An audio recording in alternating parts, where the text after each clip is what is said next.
নবাগত এমপি নায়েব আলী জর্দারকে ফুলের শুভেচ্ছা জানিয়েছে অবিরাম উন্নয়নে বাংলাদেশ। ঝিনাইদহ ১ শৈলকুপা আসনের নবনির্বাচিত সংসদ সদস্য নায়েব আলী জর্দারকে ফুলের শুভেচ্ছা জানিয়েছেন অবিরাম উন্নয়নে বাংলাদেশ নামের একটি স্বেচ্ছাসেবী সংগঠন। রবিবার উপজেলার গাড়াগঞ্জ চণ্ডীপুর এলাকার জেভি ফিলিং স্টেশনে তাকে ফুলের শুভেচ্ছা জানানো হয়। এ সময় অবিরাম উন্নয়নে বাংলাদেশ সংগঠনের সভাপতি প্রভাষক উজ্জ্বল আলী, উপজেলা ছাত্রলীগের সাবেক যুগ্ম সাধারণ সম্পাদক বাস্তু শেখ, অবিরাম উন্নয়নে বাংলাদেশের সহসভাপতি মান্নান মেম্বার, রাব্বি স্বপন সহ অন্যান্য নেতৃবৃন্দ উপস্থিত ছিলেন।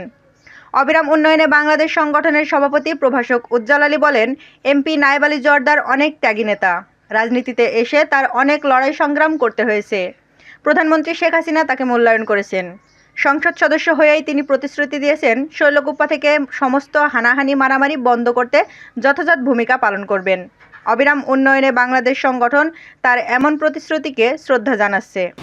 আমরা ইতিমধ্যেই জানতে পেরেছি, শুধু তিনি যে ভালো মানুষ তাই নয়, তিনি অনেক নির্যাতিত এবং লাঞ্ছিত এবং বঞ্চিত একজন নেতা ছিলেন। আমাদের নেত্রী তাকে সঠিক মূল্যায়ন করেছেন এবং তিনি প্রতিশ্রুতি দিয়েছেন শৈলকুপার আশপাশে যেখানে বিশৃঙ্খলা বা যারা নোংরা রাজনীতির সাথে জড়িত তাদের বিরুদ্ধে তিনি কঠোর হুঁশিয়ারি বার্তা দিয়েছেন এবং তাদের বিরুদ্ধে আনিত যত অভিযোগ আছে সেগুলো নিখুঁতভাবে পর্যবেক্ষণের মাধ্যমে সুষ্ঠু ধারায় যাতে শৈলকুপার মারামারি হানাহানি পূর্বের নির্যাতন অত্যাচার অন্যায় যাতে না হয় সে বিষয়ে তিনি বলেছেন।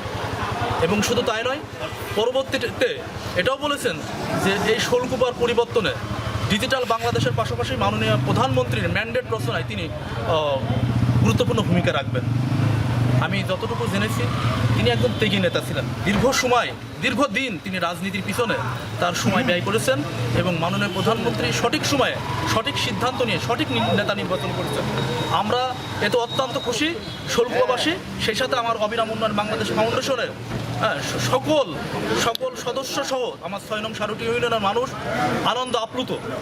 সে সাথে আমরা এই মহান ত্যাগী নেতাকে পেয়ে আমরা আরও বেশি খুশি। Desk report, eagle TV news.